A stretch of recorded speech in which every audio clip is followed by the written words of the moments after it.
29 minutes or less, you got 2 tickets to a Detroit Tigers game. Now, that was 2004, and the Tigers lost 104 games.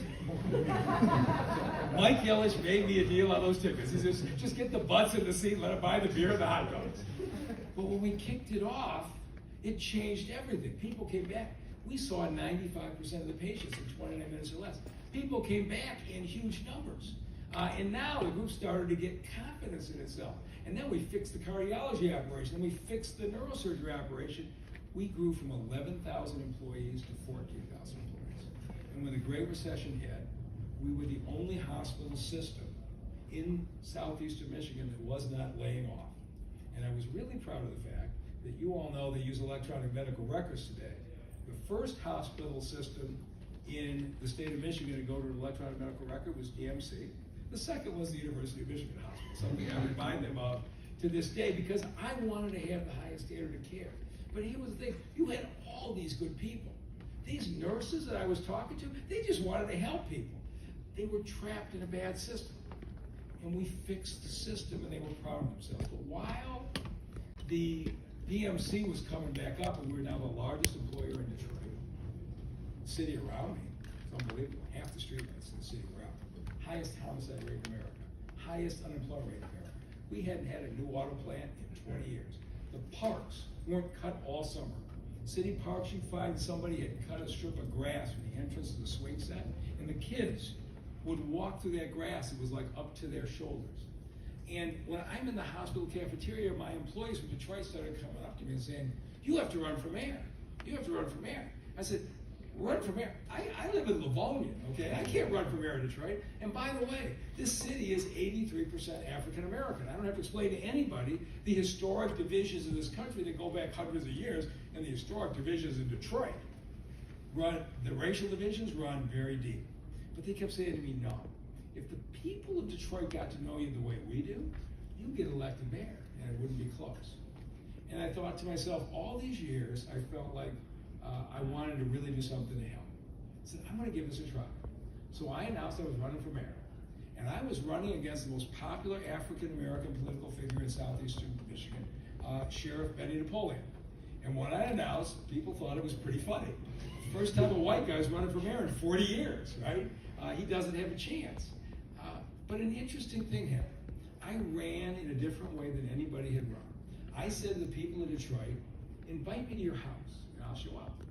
Some lady would call, and I would go drive myself, and I would sit in the living room. And the neighbors would have to bring folding chairs, and 12 of us would sit around and we would talk. And then one of the ladies there would say, come to my house next week. And I went from house to house. But these were some emotionally powerful conversations. Now, every night, not only was the only white guy in the room, most of the time I was the only white guy probably blocks around. And I listened to stories from folks who had grown up in the Jim Crow South with terrible treatment at the hands of white people. And to sit here talking and thinking about voting for you for mayor, this is a hard thing for me. Let me tell you about my experiences. And I would listen, and these were hard conversations, a lot of tears, and I'd talk about mine. I'd say, okay, but let's talk about your situation today. And the thing about it was, DMC hospitals see 300,000 people a year in our emergency room. In a city of 700,000, every single person in the city had an opinion of how I got into hospitals. So I started with that. But I said, tell me what you want. And when a mom would say to me, I bought my daughter a bike on her 7th birthday, and it was the most prized possession. A week later, a drug house opened up down the street. I put that bike in the basement, and it's been down there for 2 years. I want my daughter to have her block back. Okay? I want my kids to be able to play in a park. I want my kids to be able to get jobs in Detroit and not have to move out of town. Kids in Detroit were going to school so they could move out. That was the goal for a lot of our students, was getting a good enough education so that we can move out of here. You know how heartbreaking that is for a parent or a grandparent to hear that that's the goal? And as we sat and talked, here's what I found. Everything that divides us fades to the background. And our common interest came, and the house parties turned out to be 50 and 100 people. We had to move to restaurants and churches. They got so big. And I said to every one of them, I'm watching how the city is declining. And every night on TV, we are watching our city council people and our mayor fight with each other. Everything is black versus white, city versus suburbs, Detroit versus Lansing, they keep fighting with each other while the city's going down. If you vote for me, us versus them politics is going to be over. You're going to vote for a city that what I represent is it will no longer matter if you're black or brown or white. It won't matter if you're Christian or Jewish or Muslim. It won't matter if you are gay or straight. Everybody in the city is going to be valued. Everybody in the city is going to be welcome. And people said, oh my God, you can't say that. They'll never vote for you. And I said, I want people who know this. Because if that's not what you want, you should vote for the other person.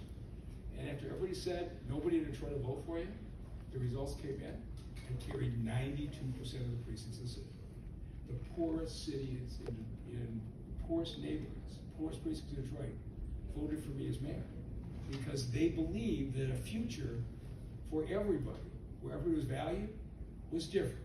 Now it's been 12 years later, and those who've been in Detroit lately know things look a little bit different. I got the street lights on, I got the grass cut in the parks, but more important than that, I said, look, what are we gonna do? I got a 20% unemployment rate. I didn't get elected by the people who left Detroit. I got elected by the people who stayed. They were counting on me to deliver. And we hadn't had a new auto plant in 20 years. So I sat down with Mary Barra at GM. I sat down with Bill Ford. I sat down with Sergio Marchionne at what was then Fiat Chrysler. And I said, what would it take for the next time you guys change models and cite a new parts plant? What would it take for you to come to Detroit? And they said, well, first we need vacant land. I said, okay, I got a lot of vacant land in place. I said, okay, but you need to have a political system that gets our approvals fast. You need to have permitting that'll get us done quickly. I said, I know a little bit about lean processing and get you a fast permitting system, but we need people. And so I got, the first one was Flexigate. A fellow by the name of Shad Khan makes parts for Ford trucks. In his spare time, he owns the Jacksonville Jaguars. So he shows up at my office and said, Bill Ford says, I have to talk to you. I'm not sure why I'm here, but I got a 500-employee parts plant. I took him out to a site, got it approved, my partners on city council to approve it, got built fast. He went to hire 500 people, and 16,000 Detroiters showed up.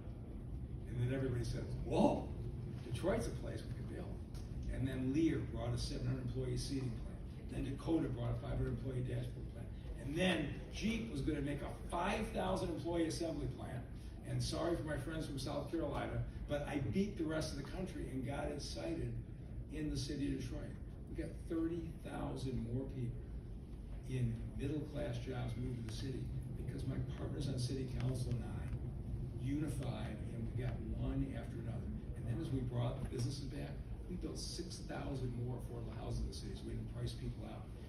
If you drive through the city of Detroit today, there's no tents in Detroit. There's no tent cities. We built affordable housing so fast, we kept housing there for people. And so 12 years, I did largely what I came to do. But I'm looking at the state of Michigan. Tell you what, biggest problem in the city of Detroit right now, our public schools. We grew 7,000 people last year. Most in the state of Michigan, top 25 in the country. Almost nobody with parents with school-age children. And then I look and I say, it's not just Detroit.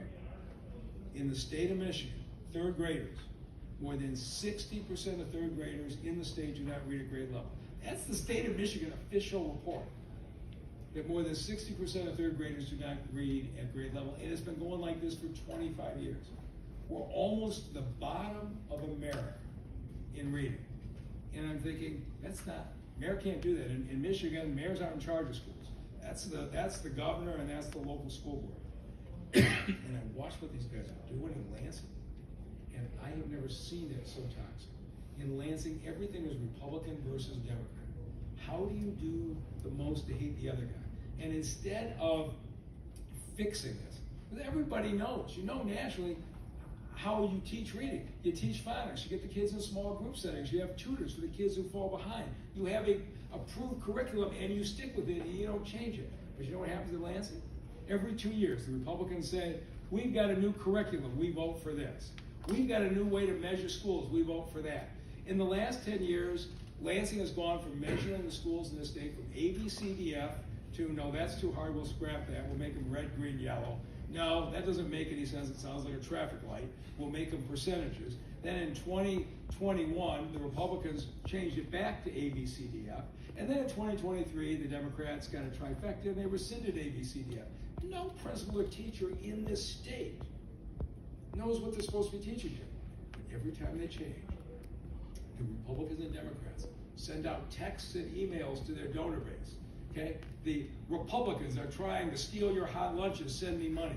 The Democrats are trying to destroy academic standards, send me money. They don't actually. Has anybody ever gotten a text saying, we solved this problem, we don't need any money? Right? They don't benefit by solving problems. They are so obsessed about being in the majority that they fight about one issue after another. And after spending some time in Lansing and watching as we now lead America in youth under 30 leaving the state of Michigan, I tell you, the state of Michigan is #1 in the country. We're not building the tech economy of the future either, but we're fighting with each other over academic development policy. And I'm watching what Gretchen Whitmer is doing. All of the Republicans line up against everything she's doing because she's a Democrat. And she tried to beat them in their House and Senate races. So they got legitimate reason to be mad at her. But the Democrats can't agree between the left and the right on what they believe. And so they're fighting with each other. And we're getting nothing done.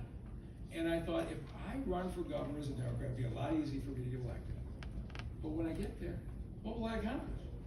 It'll be the same thing. And even if I pass something for a while, Michigan swings back and forth anyway. 4 years from now, the Republicans will come in and just undo what I did. What's the point? Or what if you go back to what I remember as a college kid at the kitchen table, where you would sit and talk with people with different opinions and try to find common ground. And I thought, what if I say this? I'm not trying to tear down the two-party system. I'm trying to get the Republicans and Democrats to behave responsibly. So I didn't form a third party, but I said, what if I run as an independent? What if I run for governor and say, I'm not going to choose sides in any state rep or state senate race. You want to support Republican reps, God bless you. You want to support Democratic senators, God bless you. I'm going to work with reasonable people on both sides. But at some point, the people of Michigan have to deliver a message. This is, we're tired of this constant fighting that gets nothing done. And so it has been an amazing journey. So when I announced I was running first, it's like the same thing. He's an independent. He can't win. And then the crowd started to get bigger. And every place I go. So first I start out in Democratic areas where I'm comfortable. Detroiters, of course, they're like, Michael, help us here in Detroit. We get that. We don't really care what party's in. Then I start going out to farmlands and rural areas. And you know what? They feel like they've been ignored by the powers in those areas too. It is a pretty powerful experience to sit in a little town called Lexington. It's an hour north of Port Huron. Got 1,000 people in the town. I show up on a Tuesday night. 100 people show up at a bar to listen. Now, I'm thinking, man, this got to be slow. You listen to a politician enough. Tuesday night, a year and a half before an election, the local grocer took down his signs, his special signs the week before, and just said, welcome to Lexington. Mike Duggan. And I'm thinking, wow. And these folks come in. First question. We're up here in this area. They're on Lake Huron. Our waterfront's crumbling. Our roads are crumbling. Nobody cares about us. We've been forgotten for a long time. What does a mayor of Detroit know about our situation? First question. This is good. I like this. Okay. So I say, well, what do I know about people being forgotten? I'd like to take you down to Detroit and introduce your mom with 2 kids who was raising them on a house that had a block that had 4 abandoned houses, had no streetlights, couldn't play in the park because it was overgrown, and the ambulances wouldn't show up for an hour. I didn't make excuses. We got down to work and fixed it. So do you want to talk about being forgotten, or do you want to talk about your problems? And you should see people relax and they think, up here in Lexington, maybe we have a lot more in common with Detroiters than we thought we did. And now, start to relax and we talk. And I'm going to start the conversation with you. But after about 45 minutes, I say to the group, give me an honest answer. How many of you would have showed up here tonight if I were running for governor as a Democrat? And about a third of the hands in the room went up. And they look at each other and start laughing. Even in their small town, where they're all friends with each other. If you said Republican and Democrat, they'd head for 2 separate rooms. But they all left smiling, laughing, filling out volunteer cards. to say we can solve our problems together. And so it started out with people saying I couldn't do it. About 3 months ago, we had our first financial reporting period. I raised more money than any of the Republican or Democratic candidates. The independent ran no chance. It was pretty shocking. And so I raised $3 million. Benson, the Democrat, and Jay's Republican each raised $2 million. The interesting thing was almost all my money was from Michigan. Most of their money came from out of state. Interesting. You've got people nationally who see Michigan as a chess piece, right? They want a Democratic Republican governor for the presidential race. And now we're going to have another reporting period. We'll see how we do. But now we have the latest polling that came out this week. That says if the election were today, Jocelyn Benson, the Democrats, at 30, John James, Republican, is at 29, and Mike Duggan, the Independents, at 26. We're a year out, and every place I go, people are listening. And can we say to Lansing, stop being so obsessed with fighting with each other? Let's send them a message that says there can be a different choice. So that's what I'm trying to do. And if there's something in your hearts, I've met people coming in here who are clearly very far right. I got people here very far left. I think that's fabulous. Because my goal is to take people of goodwill. Let's have conversation with each other. So I want you to tell me, how do you think things are going? And the big thing I ask you is, you woke up tomorrow morning and you're the governor of Michigan. What's the first thing you would do? So go ahead, tell us your name and where you're from. Hi, I'm Dana Wilson. I'm a founding member of 42 Forward. Are you familiar? I am. Yes, so. So her mother is one of the most famous activists in West Detroit, who's had to give me quite a bit of advice in the last 12 years. Yeah, so I'm very curious on, 42 Forward's campaign, Tax the Rich, and how we plan to reinvest in education in the city of Detroit particularly. And I'm really happy that you brought up rural spaces because they face the exact same issue that we face, and especially when it comes to literacy rates. How the issue with legislation and passing things up in Lansing mainly is a woman named Betsy DeVos.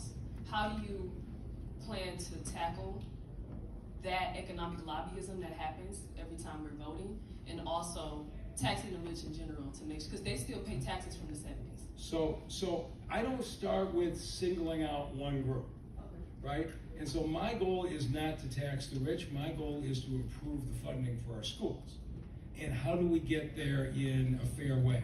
And so I'm going to do a whole event with educators next week, but you can look up my YouTube speech at Mackinac in May where I go through the details. But here's what I believe we could do. We have underfunded schools. And we certainly have underfunded teaching in the earlier ages. You can, if you just prioritize 2% of the budget a year for the next 5 years, we could add $900 million a year, $4.5 billion to our public school system over 5 years.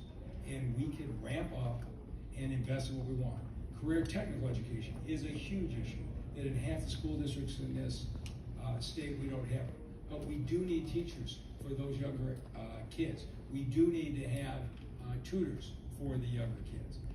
And we can get there by sitting down and saying, here are our priorities.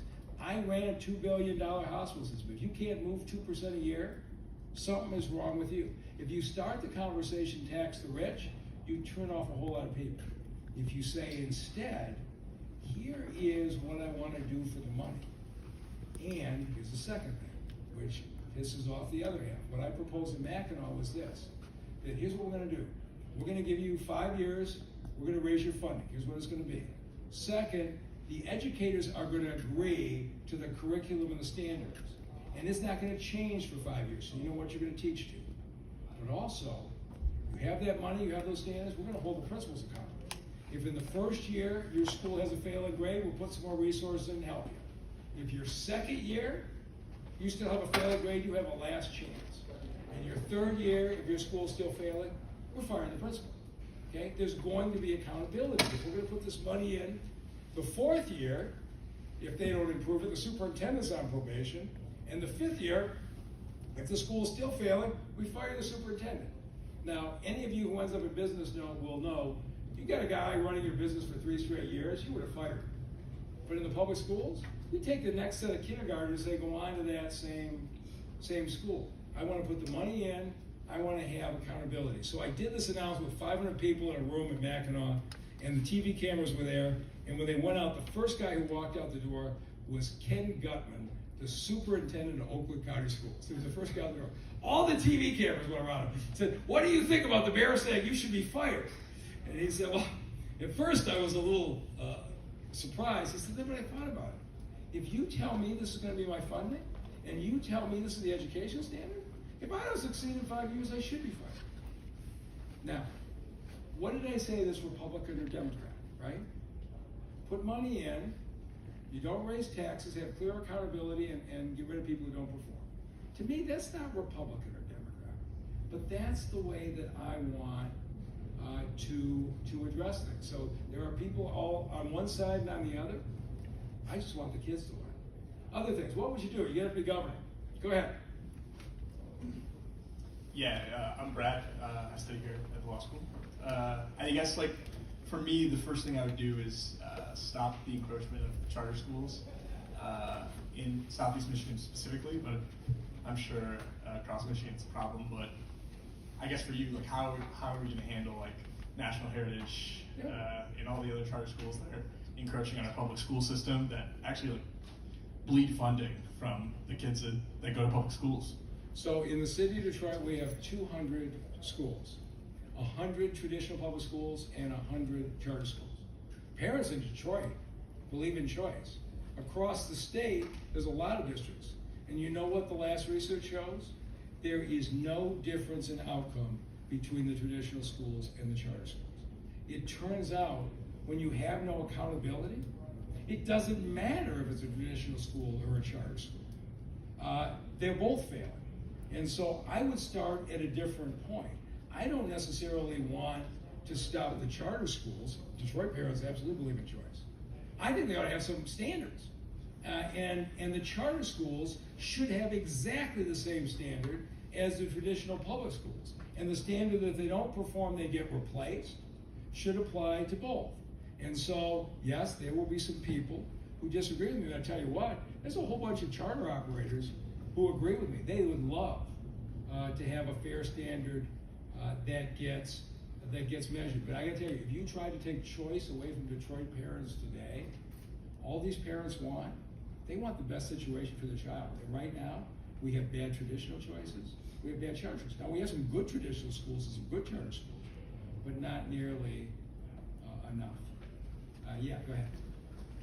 I really related to your point that we spend so much energy fighting each other rather than working together.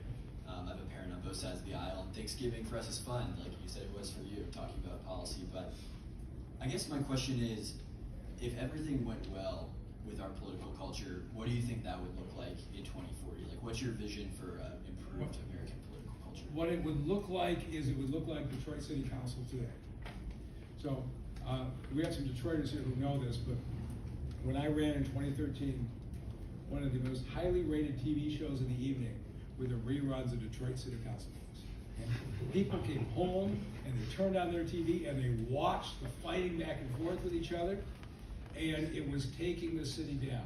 And I sat with each of our 9 city council members. They all have their own histories, their own views. I said, tell me what's important to you. And a couple who said, I need affordable housing. I said, fine, you lead our affordable housing plan. Another one says, I want to rebuild our mental health system. I said, you rebuild this. And I worked with them. 12 years later, I haven't vetoed an action of the Detroit City Council. Our unemployment rate's gone from 20% to 8%. We went from 47,000 abandoned houses in the city. We're down to 1,500. We got 13,000 vacant houses that we sold to people who moved families in by working together. And here's the incident. Anybody watching the Detroit mayor's race today? Yeah. Okay, you see who's winning? Mary Sheffield, city council president. She's winning in a landslide. You know the last time a sitting city council member got elected mayor of Detroit? 1947. Eugene Van Andrew. Ever since then, people were so mad at city government. If you were affiliated with the city council, you had no chance. Now you have the city council president who's worked with me for 12 years. She's running a campaign of unity. No us versus them. Build on the progress. We're going to take it farther. We're taking more people. I changed politics in Detroit. I look at Lansing, and I look at how many people know somebody who got elected to office. Okay? So think about the people you know. Almost nobody runs for office because they hate somebody. Okay? Most people run for office, they want to do something. They want to do something at their local rec center. They're mad about something at their nursing home. They want to do something for their schools. There was something inside them that was the reason they got into politics. And they get elected, and they get to Lansing. And Lansing is the most toxic place in the world. Because no matter what ideals you came up there with, you get there, and the party leaders say to you, if we are not in the majority, we don't have anything. And so you say, well, wait, I want to do this. No, you can't do that. We're going to fight the Republicans, and we're going to raise all this money, and then when we get in the majority, then we can do our stuff. And this are the same on both sides. Well, the Democrats got a trifecta in 2022. And you saw what happened. Everything fell apart. They couldn't agree with each other. Didn't get a single affordable housing thing through. Didn't get a single mental health thing through. Didn't get a single water affordability plan through. Didn't get a single school improvement plan through. And then they lost the House. I want to go back to that part of it that ran for office because they wanted to do something. And I'm going to come in and say, I am not getting involved in any of your state representative races. I'm going to work with who wins. And I'm going to sit down with people who ran for office because they wanted to do something and say, what's important to you? Okay? We can't be proud of the way our young people are moving out of state because we are not building the type of economy of the future. Right? It is not being done. How do we fix it? And so I think the next generation of leaders will emerge in the legislature from people who want to solve problems. That's what I think is going to happen. Yeah. Following up with that question, how do we retain the youth in the state of Michigan rather than seeking employment? So let me ask you this. So how many of you here grew up in Michigan? How many of you think you'll be living here in 5 years? How many of you think you'll be living here in 10 years? Okay, so I want to talk to you about what's going on in your lives. How many of you know people from your high school class who are never coming back to Michigan? Okay, right? I mean, this is not right because we don't have the range of opportunities. Well, you tell me, who here thinks they won't be here in 5 years? Okay, tell me why. My family's originally from Adamon. We moved out to Novi because there's no opportunities in the city when I lived there. And I think for myself, who wants to go into the financial sector, there's no jobs in Detroit. And the jobs that are there are specifically for people who live within the city bounds and not for the whole state. Okay, so you don't think there's enough financial opportunities. What, go on, I'm interested. What are we? Go ahead. Tell me why you think you're going to have to move. I grew up in a very kind of like artistic household. There's not a lot of art and design and more like visual performance sectors like here in Detroit. Like we have a lot of beautiful venues, lots of beautiful galleries and stuff, but they're very small. And they. So where do you think you'll end up? I don't know. Okay. Have you seen a place you think looks good to you? Not in America. Not in America. All right, well, that's a little tough. Okay, other things. Friends that you knew who moved. Why did they move? Right here. Go ahead. Oh, I was just going to say, I worked for the state of Michigan for 6 years, and I work for the city now, but I want to transition towards international work. So the international development space is Okay. not currently an industry I believe is represented. in the Okay. city. So more international development. Other things. Go ahead. Yeah. I'm from Alpena, Michigan, and it's a really small town, and Yeah. pretty much anybody who was gifted coming out of high school there went to different college, usually not in the state, because they were a little bit better off, and so they're just not planning on coming back. Yeah. And so where do you think you'll end? I mean, I'm a civil engineer, so I could probably go anywhere. Yeah. But I mean, Chicago looks really nice to me. A lot of the like urban landscape there really appeals to me. Yeah. And so in the city of Detroit, I sat down and said, there are cities in America. Young people are moving to cities in America. Okay, 20 years ago that wasn't true, but they weren't moving to Detroit. And so what did we do? If you've been there, how many people in Detroit in the last year? Okay, so we retook the waterfront. The riverfront used to be cement silos and empty factories, and you've seen what we've done on the riverfront. We're going to open this Ralph Wilson Park next week. The most spectacular park in the city is going to open. And down near Belle Isle on the old Uniroyal site, it was scheduled for expensive condos. We're going to make it a open park system with a WNBA franchise practice facility, but all surrounded by soccer fields on the outside. Of course, we've got the kind of entertainment options you like. We've built lots and lots of housing. We've landed the Microsofts and some of the others. We've got a new lab, 140. It's next to the train station, right? We got renovated. 140 startups. And I'm really proud that the U of M grad school is now being built, that it's going to be AI and the like. And so what we have to do, the other place young people are moving to in Michigan is Grand Rapids, which has also created the same kind of environment. And so we got to do a couple of things. We got to have job opportunities that you want, and we got to have a quality of life that you want. Art is a big part of bringing young people back as well. And so we grew 7,000 people last year. It was almost all young people moving in. Okay? Can we create enough opportunities in this state that young people are able to stay in Jackson, that young people are able to stay in Traverse City? You got some beautiful cities. And one of the things is the whole tech economy of the future.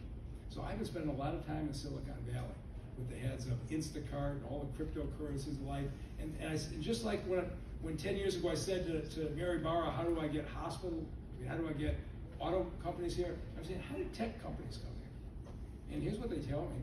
Our tech companies, we're going to Austin, Texas, we're going to Miami. And I said, well, tell me what would cause you to come to Michigan. And they said, you need to understand, AI, the investment going into AI is massive. Whether you're ready for it or not, whether you're in denial or not, some parts of this country are going to benefit and some parts of this country are going to get run over. AI needs huge data warehouses. The state of Michigan, way behind the data warehouses. Data warehouses consume a huge amount of energy. They said, all we know about Michigan is you guys get a storm and you got blackouts. Who's thinking through how to create these jobs of the future? And so I'm going to be working with the business community on both sides. This isn't Republican or Democrat. We've got to create opportunities in this state. Because right now, you know who's beating us? Columbus, Ohio. Now, who would want to live in Columbus? But all of our startups at new labs in the mobility, everyone going to second stage, Columbus is out knocking on the door saying, come on down here. We've got the training programs down here ready to go. We've got the AI data warehouse ready to go. We've got the power grid ready to go. If we don't get on top of this, Indianapolis is right behind Columbus.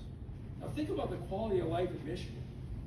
If we had the right kind of leadership, I'm serious about this, who wouldn't want to live in Michigan with our quality of life?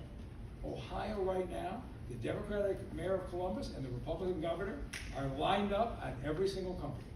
In Indianapolis, it's the same thing. Democratic mayor, Republican governor lined up. In Michigan, you've seen these things. Goshen, deal fell apart. Flint, deal fell apart. You got all these people fighting with each other. I think if we could unify, we could beat Ohio and Indiana. We're not going to be Silicon Valley. We're not going to be Miami. But we should be able to be the startup center of the Midwest. Now, how much opportunity is that? That's what I think I want to do. Go ahead. Tell me what you think.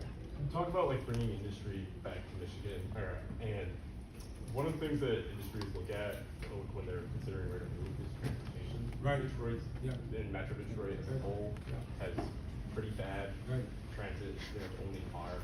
I'm wondering if you have any plans that you're going to put forward to improve transit. So one of my side jobs in the 1990s, the regional bus system was called the SMART system. It was going to be shut down in the 90s. I went in as the general manager. And the reason I went in as the general manager is, I told you my first year of law school, I got that job downtown. I didn't have enough money to afford a car. I went and lived at home with my parents in Livonia. And the only way I got to that job was to ride the SMART bus to and from Detroit every day. At the end of the summer, they liked me so much.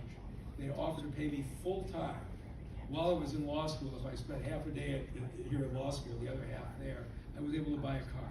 My career started because the bus was there for me. Public transportation is central. So 4 years, I saved the SMART bus system and kept it going, but it is a very skeletal system, right? And so you're not going to see us ever build the kind of subways at other places. The reality is the federal money is never going to be there for that. But if you have one bus an hour and you're on a connecting route that runs once an hour, you got to be pretty desperate to take that. When people get on buses in this country, it's when it's coming every 10 or 15 minutes, you don't have to look at the schedule, right? And it's clean and it's reliable. And so the governor just passed a transportation package that's going to allow us to expand some transit, but I think we have to recognize as a region that if we're not going to have light rail, we darn well better have the most frequent, reliable, clean bus service anywhere. And we got to upgrade. And the other thing that's going to happen is, how many of you have taken a Waymo? Okay, so you've got San Francisco, LA, now some other places. So Waymo is an Uber without a driver. Kind of a weird experience. But my wife and I went out there and we took it, and you order it just like you do your Uber or your Lyft app. The Waymo shows up, your phone unlocks the car, you get it, there's no driver. But this is going to be the future. If you are going in a straight line, buses make sense. But a lot of times where you want to go is not a straight line, right? And so these robo-taxis are going to fill in on the non-straight lines. That's just the truth. If we can run good, reliable bus system every 10 minutes on the main corridors, and you have options off, we can get there. So we're not going to be New York, but we don't have the density. My daughter doesn't, she's in New York, doesn't know why you need a car. But out here, it's going to have to be a lot more reliable transit system. Yeah. So you mentioned being tough on crime and how that has impacted homicide rates in Detroit. Yeah. Going forward throughout the state, I'm concerned about how that stance might impact civil rights and conviction integrity, especially given the history of police and misconduct within the DPD kind of running rampant through a good portion of the 2000s. I know when the Department of Justice started investigating specifically the homicide division in that early 2000 period, they found a very consistent pattern of practice of unlawful detentions, abuse of suspected witnesses, fabrication of evidence, and people are still in jail today based on those convictions. Many of the officers have not faced that accountability you mentioned with regards to the school. So I was curious what your thoughts might be on how we might strike a balance between addressing crime, but also keeping in mind that the current vestiges of misconduct are still being felt and ensuring that it can happen in the future. So I was the Wayne County prosecutor. I got elected, and what's your name? Avery. And so what Avery's talking about is true. So I get elected as prosecutor, and I go in 2001, and I'm going to say they had 400 murders that year in Detroit, and they arrested 800 people. This is the FBI stats. I said, man, you guys have an amazing clearance rate. You arrested 800 people for 400 murders. You know what they would do? They would go to a homicide scene. You'd have 12 witnesses there, and of course everybody says didn't see anything. They would arrest all of the witnesses, and they would lock them up to get them to talk. And so I came into the prosecutor. That's not constitutional. I was one of the ones who called for the Justice Department and Mayor Archer to come in. Now, I was very proud to be the mayor in 2014 when the Justice Department concluded that the civil rights overhaul of the Detroit Police Department was complete. That any use of force you have to document. We were the first police department in America that went into 100% body cams and dash cams coordinated. Our cops asked for body cams because they wanted to be able to prove when they hadn't done it. And in 2020, with the George Floyd protest, the amount of pain that was in this country, in the city of Detroit, we did not have a single store burned. We didn't have a single store looted. The leaders of the city came forward and said, this protest is not against the Detroit Police Department that's cleaned up its act. But let me tell you what's happened to crime in Detroit. When I got elected, we had 750 carjackings the first year. 15 times a week, somebody stuck a gun in somebody's face and took their car. This year, we're not even gonna have 75. Okay? The people of this city are dramatically safer. We had 30 homicides a month. We're almost through October. We've had 4 this month. Now, we have trade-offs. I have more cops. I believe in more cops. we have something called Green Line. I've been in Detroit to see the Green Lines, right? So I went to the gas stations, businesses, and I said, people are getting carjacked when they're filling up at your pump. If you'll put in a camera with high definition images, we'll watch it at police headquarters, and we will keep people safe. We started arresting the carjackers. You know what they stopped doing? They stopped carjacking because we're arresting them. And it's amazing to see. And I had some people who protested me on the left saying, that's surveillance. You see cases where two guys are shoving each other in the gas station. One points up at the camera and says, oh, okay. They put their hands down. We've cut the homicides in half. We've cut the shootings in half. And I can tell you, the vast majority of the people in the city of Detroit love what we're doing. And here's the other thing I did. A lot of these shootings are beefs. Somebody shoots at somebody who gets in a beef, they drive by, shoot up a neighborhood. Of course, they don't hit their target, they hit a 6-year-old girl sitting at home watching TV. And so I started the country's most aggressive community violence intervention groups. You have people who are in these communities who know folks.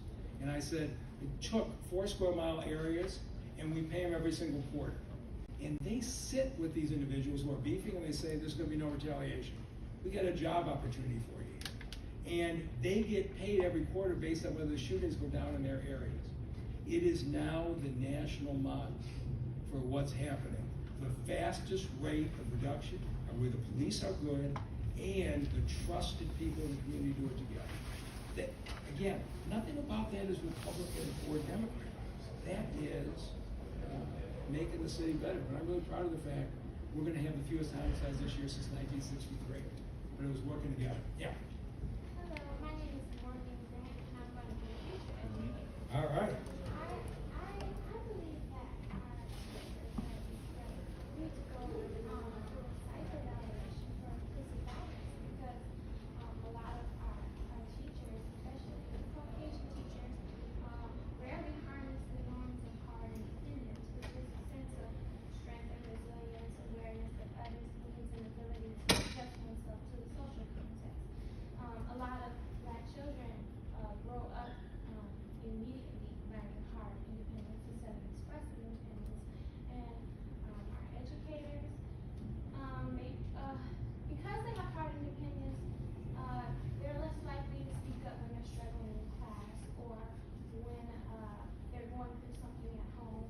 And whatever they're going through at home is always going to show in the classroom. So what are you going to do with your life? I want to teach. I want to start kindergarten. So you're going to be a public school teacher? Yes, sir. Okay. And it is really important that your voice is heard, Yes. right? And so everybody can learn from hearing from somebody else's perspective. And if you ask people if they're biased, they say, I'm not biased, right? But the way I know when I came here to Michigan, the kinds of opinions I was exposed to, I had never been exposed to before, right? And it changed me as a person. And for you to be able to interact with people and express your opinion, you have a lot to contribute. And I hope you'll also listen to the other perspective. This is what we need. We need people who will talk like this. Let me ask you this. Yeah. How many here have lost or have been strained in your friendships, your family relationships over Republican versus Democrat or partisan? Anybody here in your own family? Okay, so mostly it's your friends. Anyway, tell me about it. Can we get to the point where we can talk like this? You can probably tell from the people you've been listening to. There's a lot of different views in this room on things. And you know what? Every single person who's spoken up has something in their heart they want to make things better, right? You notice that out of everybody? Can we get to the point where we can recognize that everybody has value and work together? Or is it just easier to say that person doesn't agree with me, they're crazy right wing, they're crazy left wing, let's go torment them on social media for whatever it is they posted. Like somehow beating them up on social media may make you feel good for a short period of time, but does it really help anything? Who wants to tell me about a situation they've got with a friend been strained over talking politics? Go ahead. My name is Joaquin. I'm working just to speak to the politics. Not too long ago, I was on your ARBOR's campaign, and I didn't know exactly what that divide looked like until I was in the middle of it in real time. I was on the Democratic campaign, obviously, and I have friends when I went to the University of Michigan from all different sides, Democratic, Republican, independent parties. And what that did was it drove out what is all rooted in politics, which isn't just politics, it's the way that you're brought up, it's religion, it's that you eat, cultural aspects of it, and that just makes people get more passionate about whatever the topic may be. When it comes to politics, it could be something like education, finance, but as soon as it goes to family and religion, that's when the passion comes into it. Right. Things get kind of heated. So I feel like you said, how it's a harder conversation. The easiest way is to just pause. I think, just like you said, it's very easy to just disregard someone else's thoughts and say that since we don't agree, that you don't matter. But I think sitting there and thinking and what the opposing said not only shows your level of understanding, but also makes you a better argumenter, makes you a better competitor, and makes you a better politician as well. So I think just sitting there pausing and really thinking about what the counter argument is instead of, like you said, disregarding it because of whatever your passion is something that's very needed. So here's what I'm going to call out. And I want you to think about whether you'd like to participate in the campaign, because you could help me enormously communicate to a generation, and I learn every time I do this, but about 3 months ago, the legislature was about to pass a bill that said that in grade school and high school, you can't be on your cell phones during class. You can take the phone, but during class time, your cell phones have to be off. And there's all kinds of data that shows that this helps in a number of ways. Republicans and Democrats were all ready to pass it, all set. It came up for a vote. And then the Democratic Party in Lansing realized that the sponsor of the bill was a Republican named Mark Tisdale from Rochester Hills. Somebody here from Rochester Hills? Okay, so Mark Tisdale, okay, Republican. And he's in a swing seat. And all they care about is getting the majority. They said if the Democrats, who are the minority now, are going to get it, we got to win his seat. They said, we can't have Mark Tisdale get credit for passing this bill. So even though a bunch had been on record in committee and public, it came up for a vote. The Democratic leaders called in their members and said, everybody here is voting no, so Mark Tisdale doesn't get credit. The vote goes down. Kids are back in school, okay? And why was it more important to have a Republican not get credit than to have 1 million school children who are, during class, able to use their phones? Then, did you see what happened on the state budget? Right? The state law says they have to adopt a budget by July 1st. Kids go back to school September 1st. There was no budget. So many of the school districts in the state could not hire new teachers because they didn't have a budget. They went to larger class sizes because the Republicans and Democrats were fighting with each other in Lansing. And so this is what my campaign is about. How many of you think Michigan's going in the right direction right now? How many think Michigan's going in the wrong direction? Okay? How many think the politics in Lansing needs to be improved? Okay? So for those of you who say, what you're going to see in my campaign, I'm going to call out the system. Whether there's a Republican who does something because they hate the Democrats, or a Democrat who does something because they hate the Republicans. This campaign is about calling out people saying, this is about being against somebody.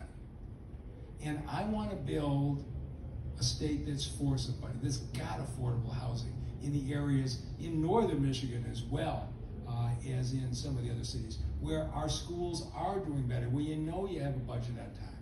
And so what I need, as you probably gather, is I'm not the most sophisticated in Instagram, TikTok. I'm learning about Reels, but it's a slow process. But I'm looking for people who want to help in the campaign, who will help me. And what that means is, one, being a part of helping develop the message and amplify the message. And so we've already got a couple who are educating me, and it means I'm going to come out of my comfort zone. I'm going to be doing Reels. I'm going to be in places I don't want to be. But I'm not going to be doing whatever the latest pop song is. That's just not me, okay? But I do want to talk about things that matter to you in a way that breaks through. And so if you'd like to be a part of this campaign, we got a card here. We're going to be active. I'm going to be back here over and over. But I'm doing what I did when I ran for mayor. I'm starting with a room this size. And if there are people here who say, I like what he said, when I come back, I hope you'll help me get a bigger room and say to your friends, come listen to this guy. okay? You might agree with it, you might not. I don't just need the believers, the skeptics, and then help me with the messaging, help me amplify it, because here's what I know for sure. If something doesn't change, what you have in Lansing is going to keep happening. Republicans will win half the time, Democrats will win half the time. It'll go back and forth, and when they win, they'll undo what the other one is doing. Our economy is going to keep slipping, our schools are going to keep slipping, our housing is going to keep slipping. And so, if there's something inside you that says I want to change politics, and prove to the country that if the Republicans and Democrats are going to behave like that, there's a third choice. And I just want to get the two parties to behave better. I'm not looking to replace it. But if we don't do something to shock them, how is what we're seeing in this country ever going to change? Anybody here feel like it'd be fun to be a part of that? So if you do, let's fill out a card. And I'm looking for people who will come to these meetings and tell me what they disagree with and what I should do differently. Because you'll find I listen. I get a whole bunch of people down at City Hall that tell me what I want to hear all the time. I come out here because I want to hear people who have a different perspective. So I will stay around. I feel like I've kept you here for quite a while. But I will stay around and talk to anybody who wants to talk. I'm not going anywhere. But Cassidy or Jack or Ethan, for those who want to be part of this going forward, what do they do? All right, so you all have a card in your seats at the door. You probably see these cards everywhere. So all you have to do is take a pen and fill it out and give it back to me, and we will be in contact to keep you involved in the campaign. We're having a lot of fun. We're traveling around the state, having these conversations. Jack, Ethan, I know you guys are having fun. We're meeting all the time. So if you want to join the fun and plan events like these, have some conversations, and just stay involved with our Wolverines for Duggan initiative on campus, just fill out that card and stay in contact with us, and we'll keep the movement going. All right, thank you very much.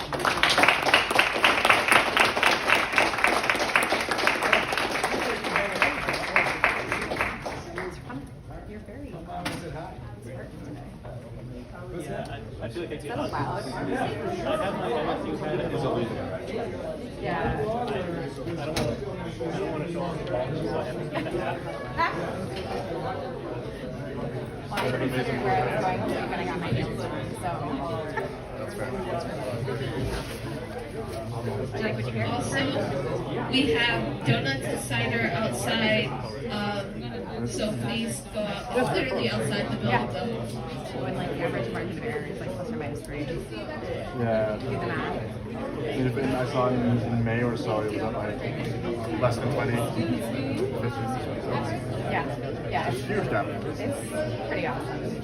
I mean, when we go to events, he wasn't kidding. He said people like walked in skeptical to like everything, and they walk out like, oh, like there really is like another way to make the state work better. So It definitely is like a winning story. yeah, he knows what he's doing.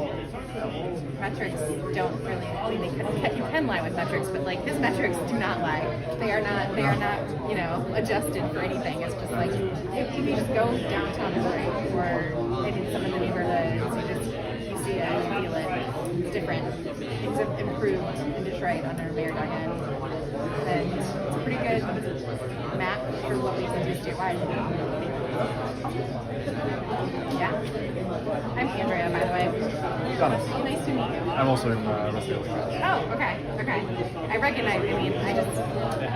Yeah, the hat is. Well, it kind of the hat and the out. beard are very, Like, it kind of. very iconic. Yeah. I'm glad Rusty sent it out. I asked him to. So, did you guys celebrate his 70th with him? Oh. I'll have to congratulate him. Yeah.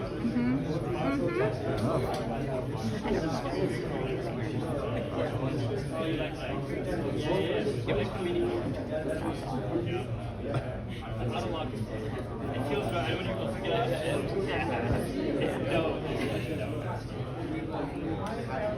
Just realized everything I said.